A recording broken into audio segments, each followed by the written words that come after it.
Late Friday evening sunlight faded across Stonebridge Meadows as Trevor Bash pulled slowly into his driveway. Completely unaware, the quiet suburban street had just become the center of an HOA power play. His headlights swept across the yard, revealing something impossible at first glance, a towering mound of dark brown mulch covering nearly the entire lawn like a small hill. Trevor sat motionless inside his car several seconds, blinking slowly, his legal instincts already whispering that something profoundly illegal had just happened here. Standing proudly beside the enormous mulch pile was HOA President Garrett Spence. Arms folded confidently, wearing the satisfied expression of someone expecting gratitude instead of consequences.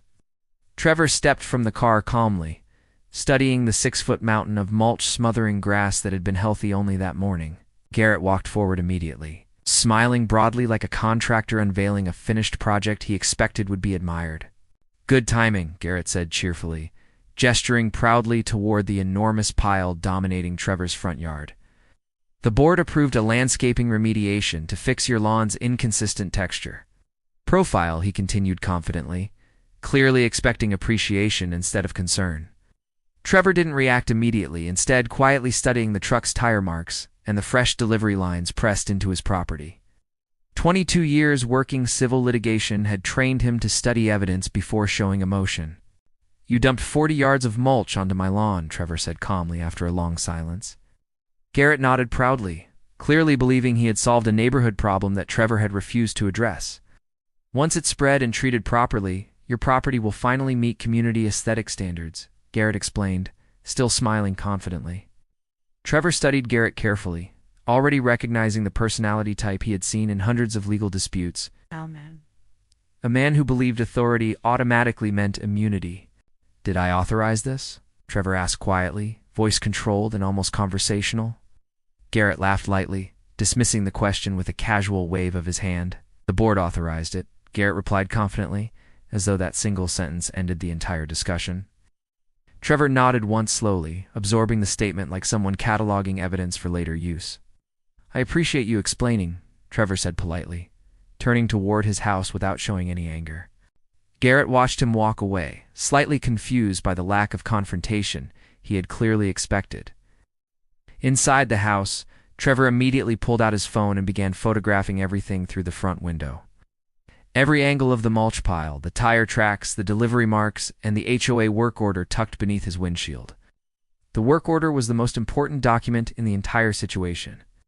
It clearly listed his address and described the delivery as mandatory aesthetic remediation authorized by board resolution.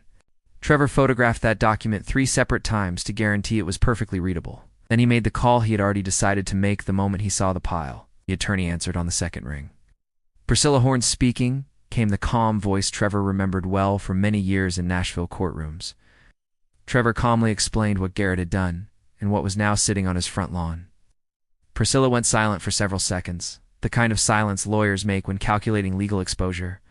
"Trevor," she finally said carefully, "tell me you are photographing everything." "Already done," Trevor replied quietly, still looking at the evidence through the window. Another brief silence followed before she spoke again. "Do not move the mulch," she instructed firmly. "And do not communicate with the HOA again tonight." Trevor leaned against the counter, sensing exactly where this situation was going. "What did they just do legally?"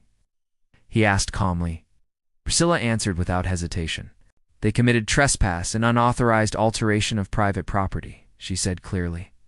Trevor glanced back out the window at the enormous mound crushing his lawn.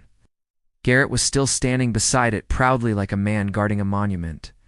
"How serious is that?" Trevor asked quietly. Priscilla exhaled slowly before answering. "Trevor, this is an extraordinarily expensive mistake for them. Monday morning, the civil complaint was filed in Williamson County Circuit Court.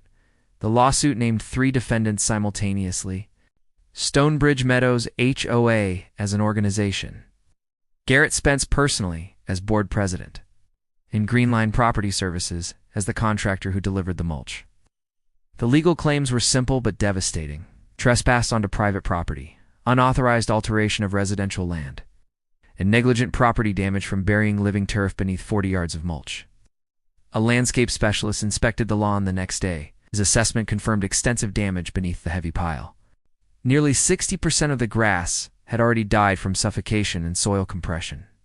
The remediation estimate came to just over $9,000. The mulch was still sitting there. Priscilla immediately sent a formal removal demand to the HOA and contractor. The notice gave them 72 hours to remove the pile completely. Garrett ignored the notice entirely. The mulch remained on Trevor's lawn for 11 days. Every single morning, Trevor documented the damage growing beneath the massive pile. New photographs were taken daily, showing grass turning brown and soil compacting further. By the time the contractor finally returned to remove the mulch, the remediation estimate had climbed significantly. The updated damage assessment now totaled $11,400. Greenline's attorney contacted Priscilla within a week after being served. The conversation was tense and predictably defensive from the contractor's side. Greenline argued they had simply followed a signed HOA work order. Priscilla calmly explained why that defense would likely collapse before a jury. Contractors performing work on private property must verify homeowner authorization. Relying only on an HOA instruction was legally reckless.